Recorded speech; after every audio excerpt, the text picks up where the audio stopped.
Hello everyone, how are you? कैसे हैं आप सभी लोग? आई होप आप सब लोग अच्छे होंगे, मस्त होंगे, फंटास्टिक होंगे। My self Rakesh Raj Barnwal, your biology educator. हम कल के लेक्चर में देखे थे आवर डाइजेस्टिव सिस्टम का डायग्राम को अच्छे से देखे थे। आज हम उसी के थोड़े थ्योरेटिकल पार्ट को अच्छे से डिस्कस करेंगे और अच्छे से जानेंगे उसके फंक्शन को, कैसे कि वो हमारा डाइजेशन करता है, एब्जॉर्प्शन होता है, एलिमिनेशन होता है, एवरीथिंग हम जानेंगे। तो चलिए हम शुरू करते हैं बिना किसी देरी के। और एक बात कहना चाहूँगा, अगर कल मेरा आपका कंटेंट आपको अच्छा लगा हो तो उसको लाइक करें, शेयर करें, सब्सक्राइब करें और ढेर सारा प्यार दें। आपकी सपोर्ट मेरे लिए एक हिम्मत का काम करेगी, इसीलिए आप अपना सपोर्ट पूरा तरह से दिखाएं और मेरे चैनल पर बने रहें। ठीक है? ओके, चलिए तो हम शुरू करते हैं। Human digestive system. आज हम इसका थ्योरेटिकल पार्ट देखते हैं। कल तो हम इसका डायग्राम देख ही चुके थे, आज इसका थ्योरेटिकल पार्ट देखते हैं। ठीक है? Our human digestive system consists of, हमारा ह्यूमन डाइजेस्टिव सिस्टम कल देखें क्या क्या चीज़ का बना हुआ है, बताइएगा जरा। एक था हम देखे एलिमेंट्री कैनाल, एलिमेंट्री कैनाल देखें।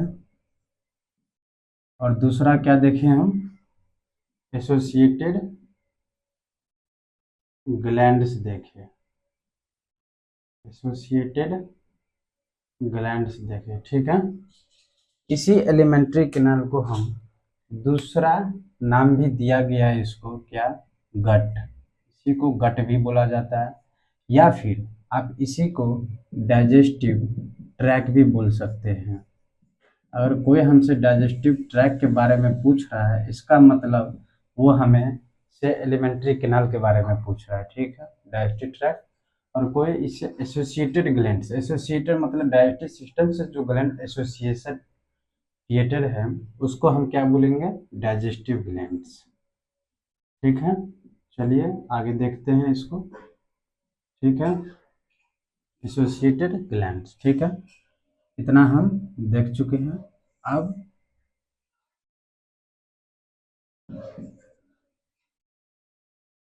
यही हमारा ह्यूमन डाइजेस्टिव सिस्टम। अब कल हम बात किए थे कि ये एलिमेंट्री कैनाल कहाँ से स्टार्ट होता है, जरा बताइएगा।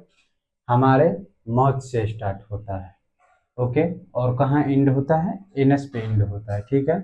उस चीज को हम यहाँ पे थ्योरेटिकली देख रहे हैं। हमारा थोड़ा बारे में इसके कुछ लिख देते हैं एलिमेंट्री कैनाल के बारे में, कि आखिर ये होता कैसा है। तो ये भाई मेरे ये क्या है, एलिमेंट्री कैनाल हमारा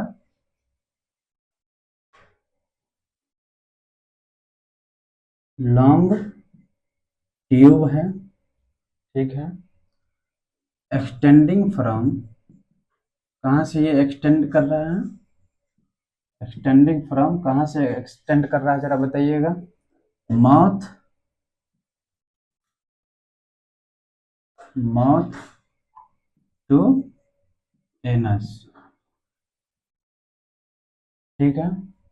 ये है क्या, एलिमेंट्री कैनाल हमारा लॉन्ग ट्यूब है जो कि एक्सटेंड कर रहा है कहाँ से, माउथ टू एनस। इसी माउथ को हम क्या बोलते हैं, ये हमारा कौन सा पार्ट है, माउथ एंटीरियर पार्ट है। इसी को माउथ को हम क्या लिखेंगे, ये हमारा एंटीरियर ओपनिंग है। ठीक है? और ये हमारा एनस क्या है, पोस्टेरियर ओपनिंग है। ठीक है? ठीक है? ये आगे का हिस्सा है, ये पीछे का हिस्सा है। ठीक है? इसके बाद हम आगे में देखते हैं। इतना हो गया। उसके बाद ये लॉन्ग ट्यूब है एलिमेंट्री कैनाल, कहाँ से स्टार्ट हुआ, माउथ से। सबसे पहले हम यहाँ पर माउथ लिखते हैं।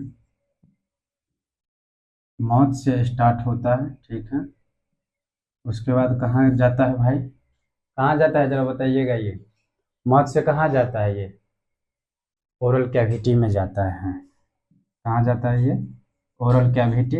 इसी का दूसरा नाम क्या है, बक्कल कैविटी या ओरल कैविटी, ठीक है। उसके बाद कहाँ जाता है ये, फेरिंग्स में। कहाँ जाता है ये, फेरिंग्स में, ठीक है। उसके बाद कहाँ जाता है ये, ईसोफेगस में। कहाँ जाता है ये, ईसोफेगस में। उसके बाद कहाँ जाता है ये, स्टोमक में। स्टोमक में। उसके बाद कहाँ जाता है ये, स्मॉल इंटेस्टाइन में, ठीक है, स्मॉल इंटेस्टाइन में। उसके बाद कहाँ जाता है ये, लार्ज इंटेस्टाइन में। कहाँ जाता है, लार्ज इंटेस्टाइन में। और लास्ट पोजीशन क्या है हमारा, एनस। लास्ट ओपनिंग क्या है, एनस, ठीक है। इतना समझ गए, आगे बढ़ें।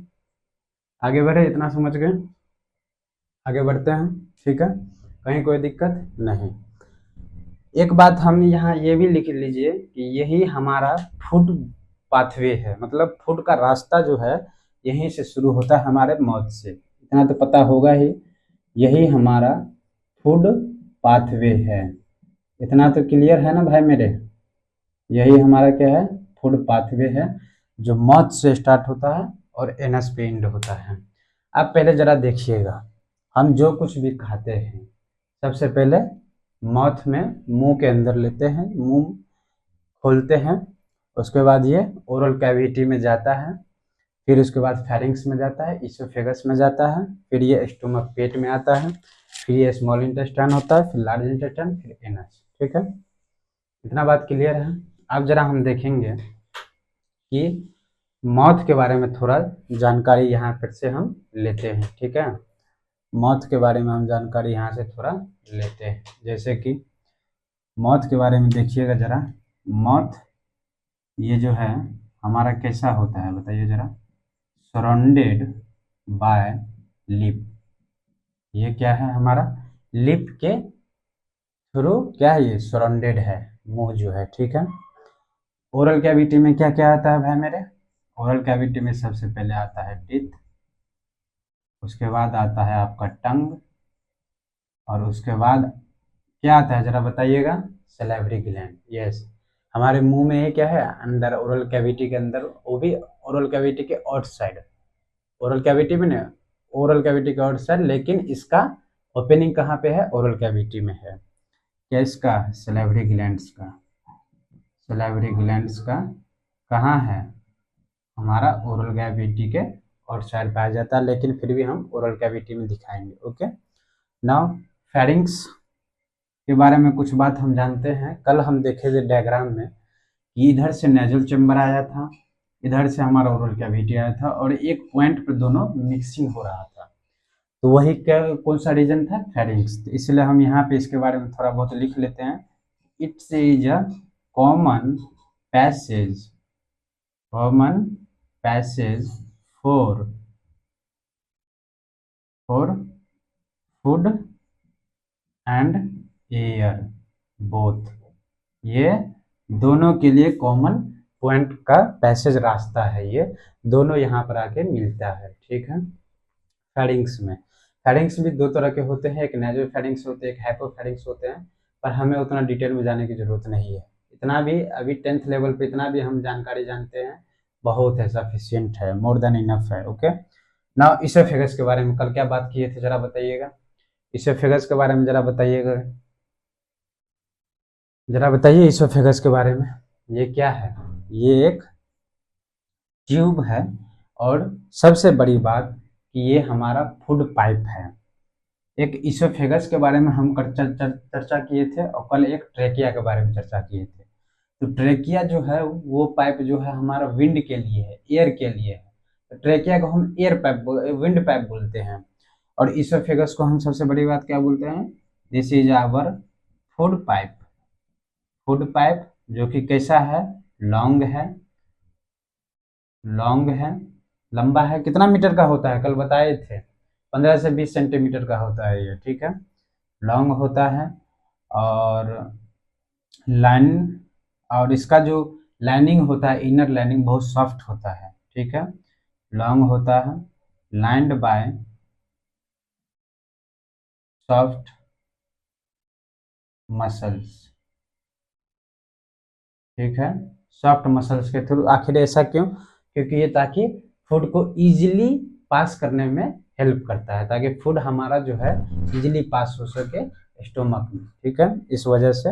और सबसे बड़ी बात, इसी इसोफेगस में स्टार्ट हो जाता है हमारा क्या, पेरिस्टाल्टिक मूवमेंट। पेरिस्टाल्टिक मूवमेंट मतलब ये एक वेव मूवमेंट होता है जो ऐसे ऐसे करके ऐसे ऐसे करके ऐसे ऐसे करके चलता है वेव की तरह, और हमारा फूड धीरे धीरे नीचे आता है। ऐसे नहीं ऐसे खाए झट से यहाँ नीचे पेट में गिर गया ना, एकदम ऐसे ऐसे करके वेव के फॉर्म में नीचे जाता है, ठीक है, ये इसोफेगस में। इसलिए हम यहाँ पे एक बात और लिख देते हैं कि पेरिस्टाल्टिक मूवमेंट यहाँ पे देखा जाता है, ठीक है, यहीं से स्टार्ट होता है हमारा पेरिस्टाल्टिक मूवमेंट। टैल्टिक मूवमेंट शुरू होता है हमारे भोजन का, ठीक है ना। अब स्टोमक के बारे में कुछ बात कर लेते हैं। स्टोमक के बारे में क्या बात करना है, तो सबसे बड़ी बात ये पेट है, और पेट सबसे बड़ा होता है हमारे बॉडी का, ऐसा कहते हैं पर ऐसा है नहीं। क्यों? क्योंकि इसका भी बड़ा बाप एक और है कोई, वो हमारा ग्लैंड है, और सबसे largest gland of our body is liver, not पेट। ओके, पेट कहने में कितना बड़ा पेट है कहते हैं हम लोग, लेकिन नहीं, यकीनन ये स्टोमक बड़ा होता है, इसलिए हम इसको लिखेंगे क्या, ये हमारा जो है लार्ज ऑर्गन है बॉडी का। ये क्या लिखेंगे हम, लार्ज ऑर्गन है हमारे बॉडी का, ना कि लार्जेस्ट। ओके, स्टोमक के बारे में हम पहले ये लिखें, उसके बाद कुछ और बात भी लिख लेते हैं अच्छे से। लार्ज ऑर्गन के बारे में लिख लिए हैं, थोड़ा ऊपर कर देते हैं इसको ताकि समझने में आसानी होगी, क्योंकि इधर जगह है मेरे पास, ठीक है, लार्ज ऑर्गन है। उसके बाद क्या बोलते हैं, स्टोमक जो है हमारे फूड को स्टोर करता है, कितना देर टाइम में, लिख देते हैं ये, फूड को स्टोर करता है, वो भी मैक्सिमम कितना, 4 to 5 hours, 4 to 5 hours, 4 to 5 घंटे तक ये हमारे फूड को स्टोर करता है। आखिर क्यों ये इतना देर स्टोर करता है, बताइएगा जरा कोई।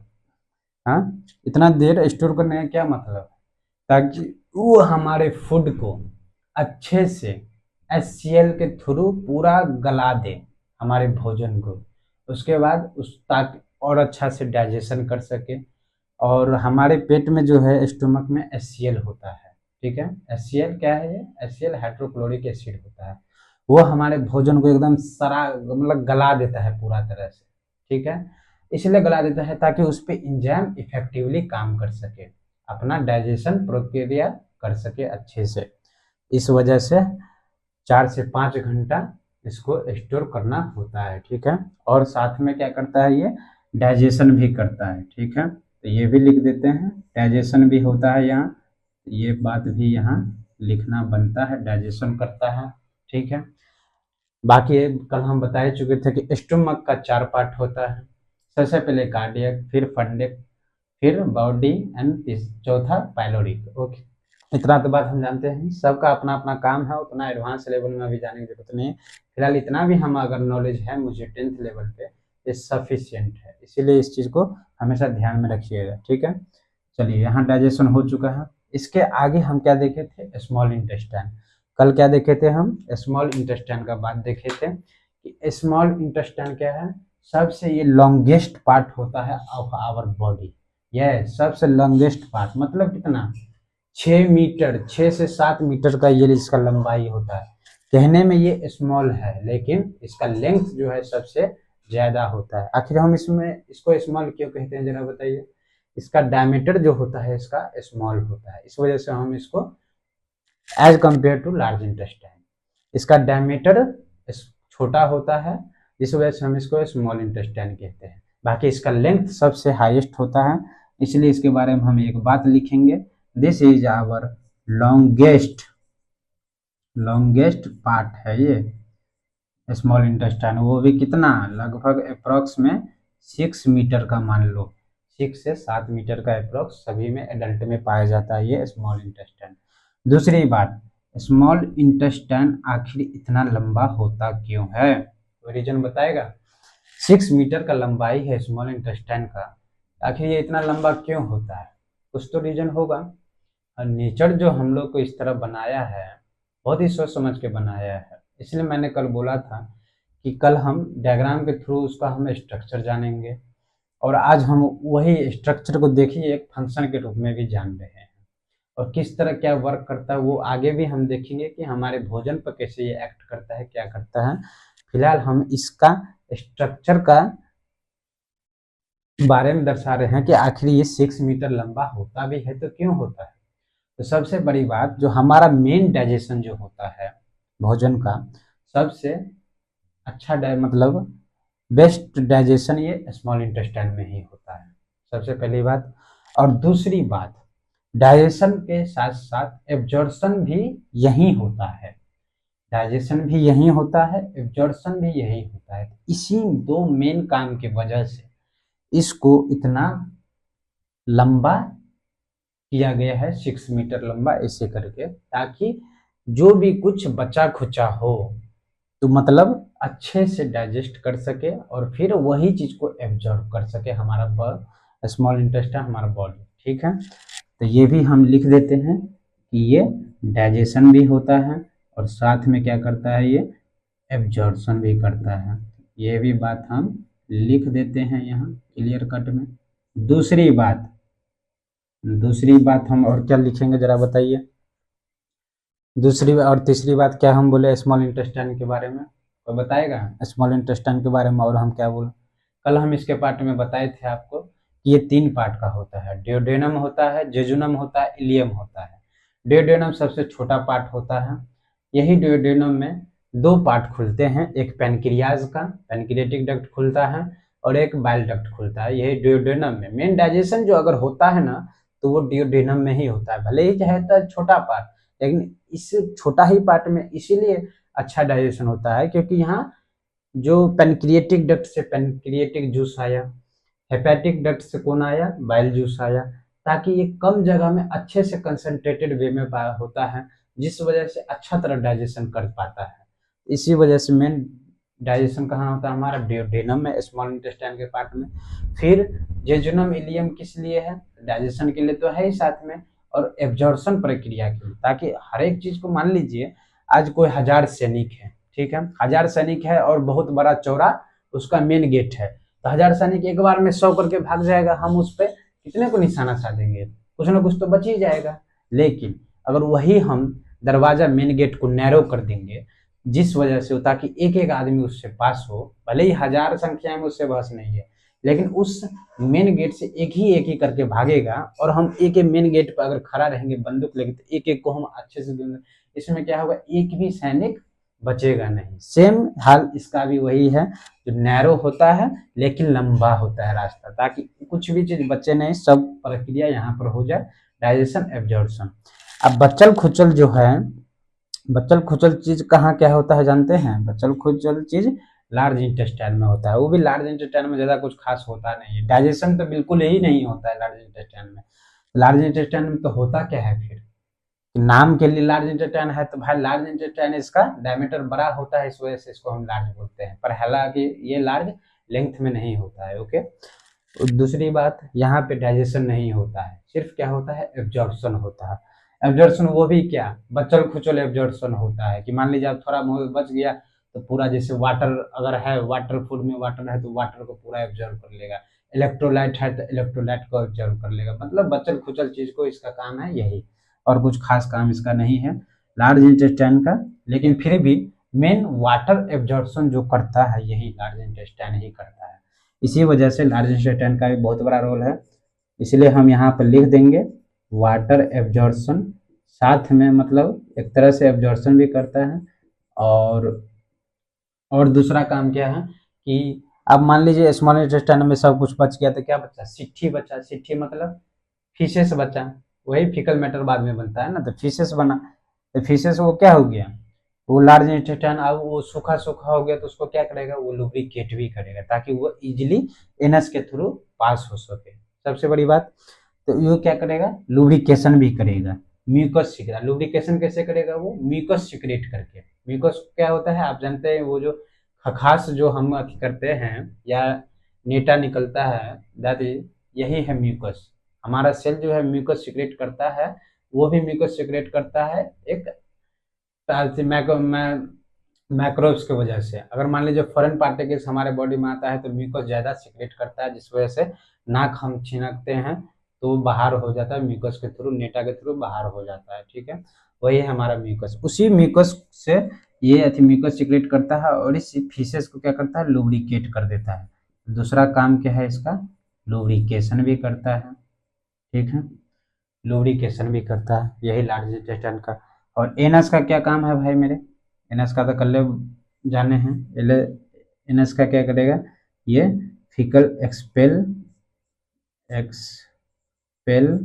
Out faecal matter, expel out faecal matter.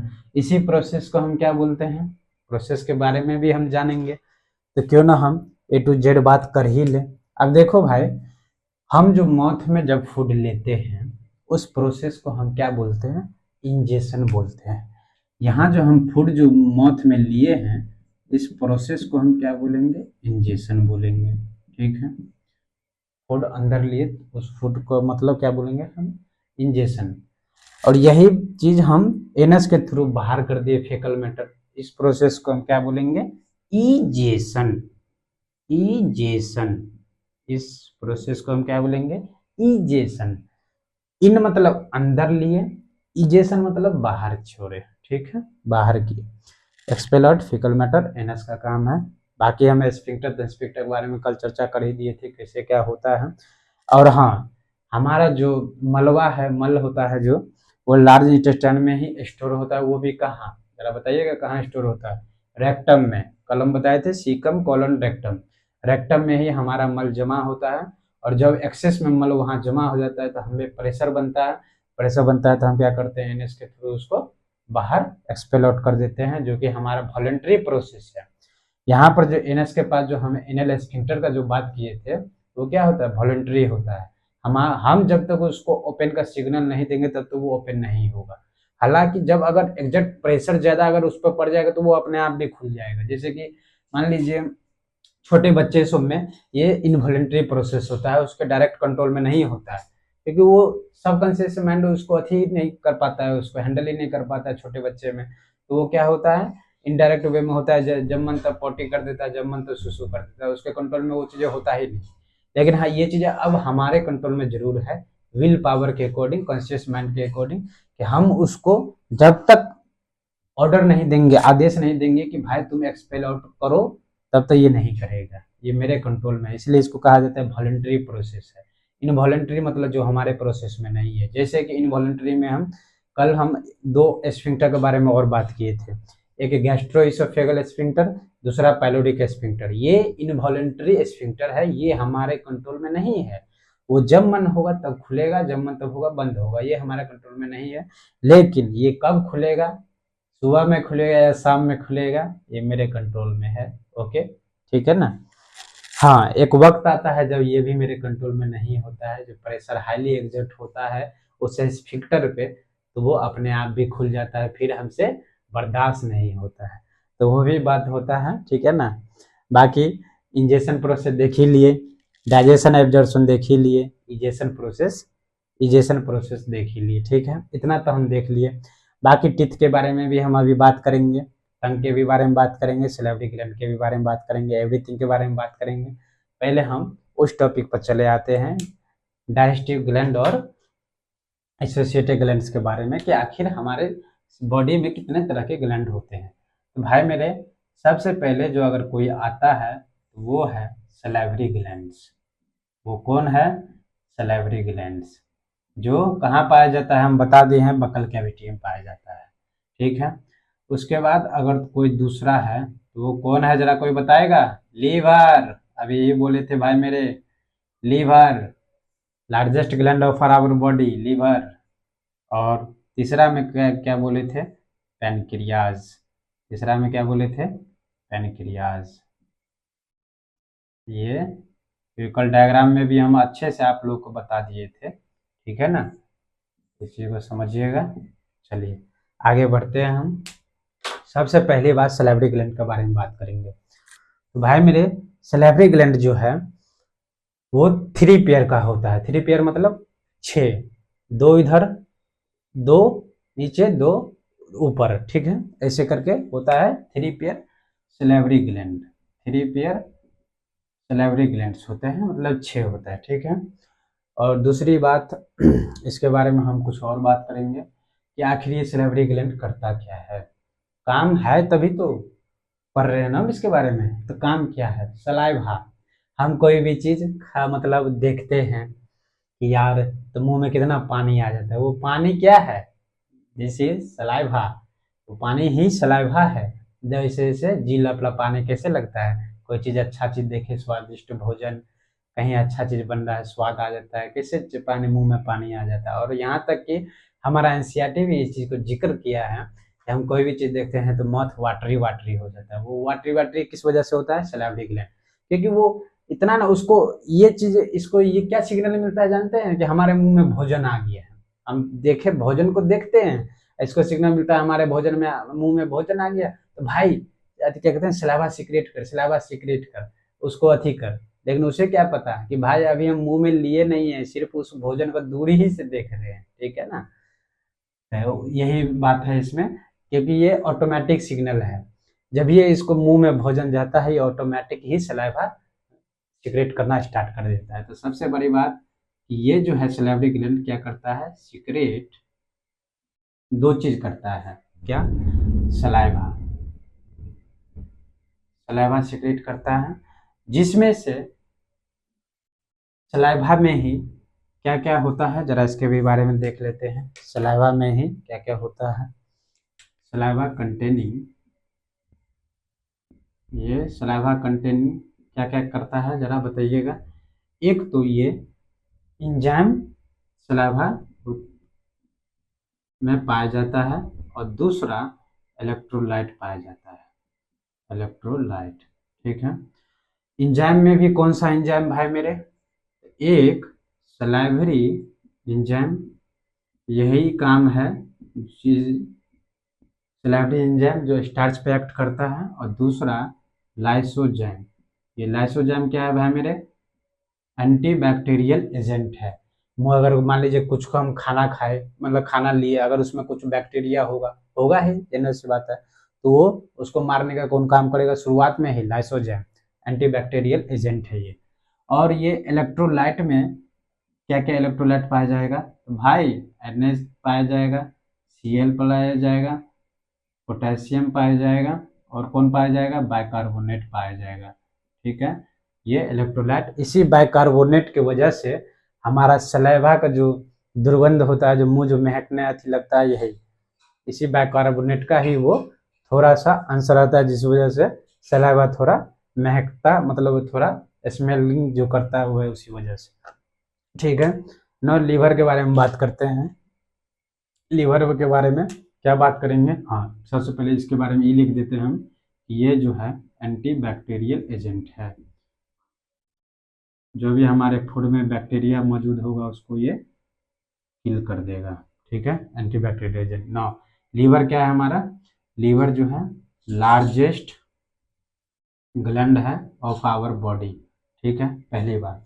दूसरा इसका काम क्या है, और हाँ एक चीज और इसका देख लेते हैं कि लार्जेस्ट ग्लैंड होने का मतलब है इसका वेट भी ज़्यादा होगा। तो कितना होगा वो वेट, 1.2 से लेके 1.5 kg तक इसका वेट होता है, लार्जेस्ट ग्लैंड है ये। और सबसे बड़ी बात कि आखिर इसका काम क्या है, तो ये भाई बहुत बड़ा रोल प्ले करता है कि ये सिक्रीट करता है क्या, जरा बताइएगा। ये सिक्रीट करता है बाइल जूस।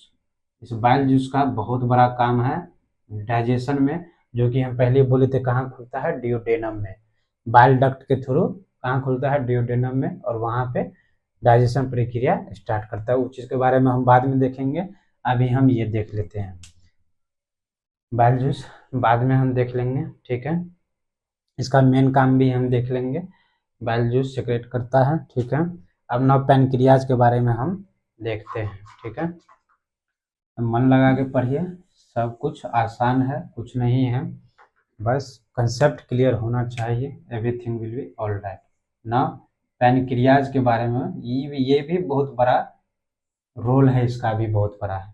ये हमारे बॉडी का जो है ना भाई मेरे, ये कंपाउंड ग्लैंड है। कंपाउंड ग्लैंड कहने का मतलब ये जो है ना कंपाउंड ग्लैंड है। कंपाउंड ग्लैंड कहने का मतलब क्या है, इसमें दो पार्ट होते हैं। एक पार्ट जो होते हैं वो एक्सोक्राइन है, एक्सोक्राइन पार्ट है। दूसरा पार्ट जो है इंडोक्राइन है, इंडोक्राइन पार्ट है। आखिर क्या काम है भाई, आखिर ये दो हिस्सों में क्यों बांटा गया है? तो सबसे पहले एक्सोक्राइन का जो बात काम है, वो उसका काम क्या है, ये एक्सोक्राइन पार्ट जो है सिक्रीट करता है क्या, पैनक्रिएटिक जूस। यही पैनक्रिएटिक जूस। इस जूस में क्या होता है भाई मेरे, पैनक्रिएटिक जूस में क्या होता है, एंजाइम्स, ठीक है, कंटेनिंग एंजाइम्स, एंजाइम्स होता है, ठीक है।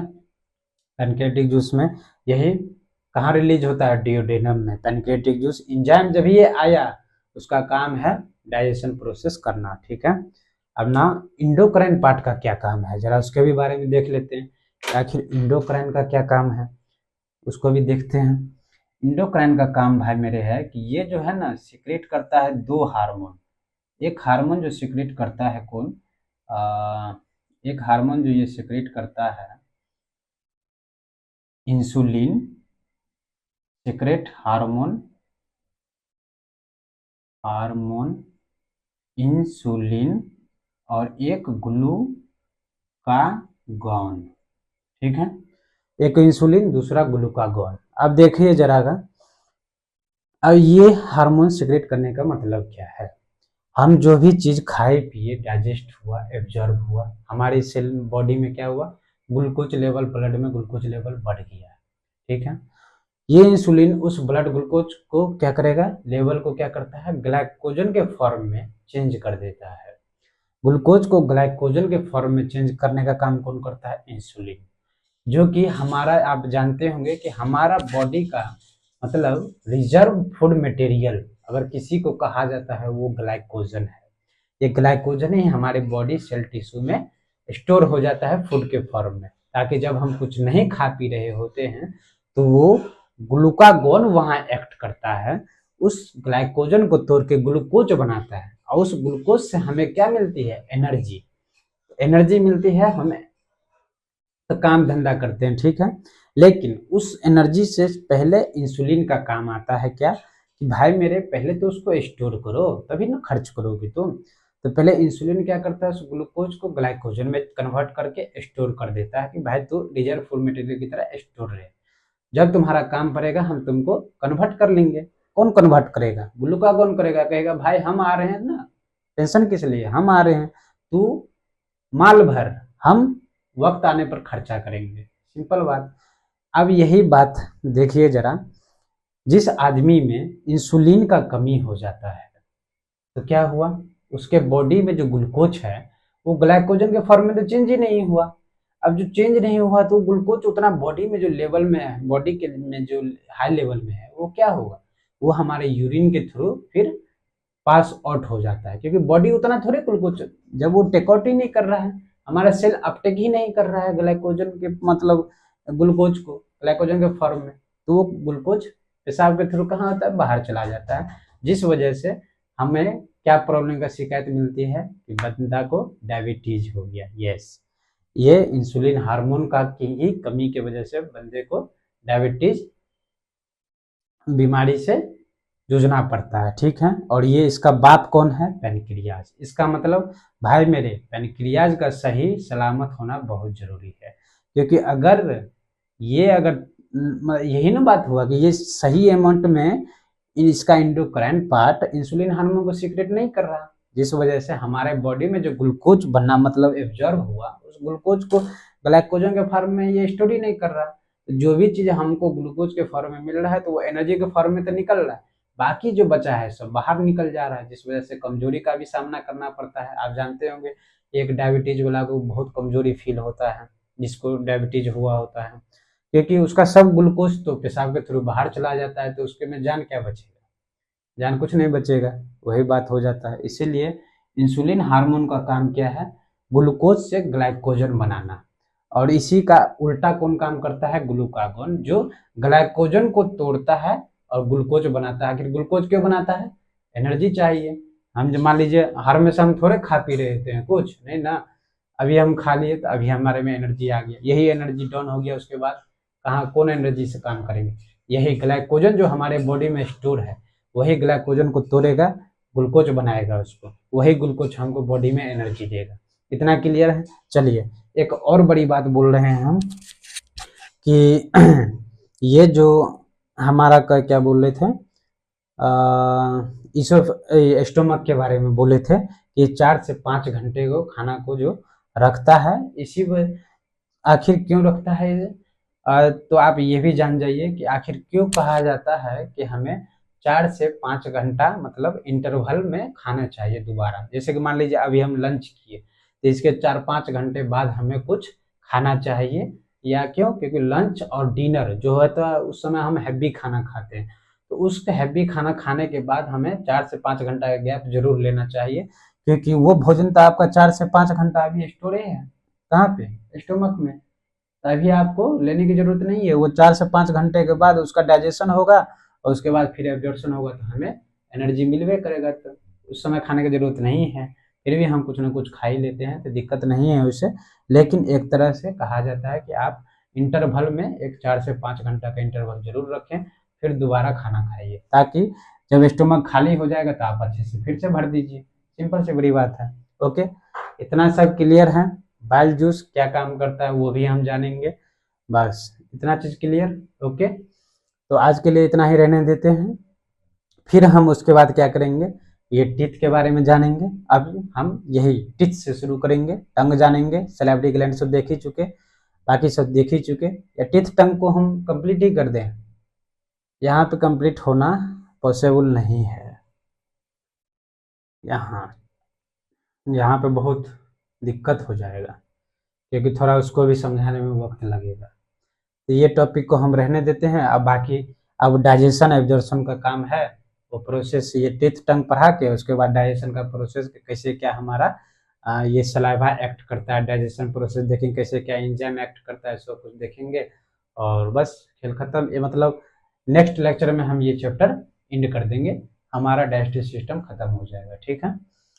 और दूसरी बात, जो अगर आपको मेरा कंटेंट अच्छा लगा तो लाइक कीजिए, शेयर कीजिए, सब्सक्राइब करिए और कमेंट जरूर करिए, अच्छा बुरा जो भी कमेंट हो जरूर कीजिए कि हमें कैसे और कंटेंट को अच्छा बनाना चाहिए, या फिर आपको कहीं भी कोई दिक्कत हो रहा हो समझने में तो आप जरूर कमेंट करें। मैं अपने आप पूरी कोशिश करूँगा आपको फुल सपोर्ट करने के लिए, फुल पूरी तरह से मैं आपको समझाने का प्रयास करूँगा और आप समझोगे। इतना तो जरूर है कि मैं अपना बेस्ट एफर्ट दूंगा आपको समझाने के लिए, तो आप भी अपना बेस्ट प्यार दीजिए मुझे, क्योंकि आपका प्यार ही मुझे आगे लेके जाएगा, सपोर्ट करेगा, इंटरनल एनर्जी मिलेगी मुझसे, मोटिवेशन मिलेगी और मैं उस पर और अच्छा से काम करूँगा, ठीक है।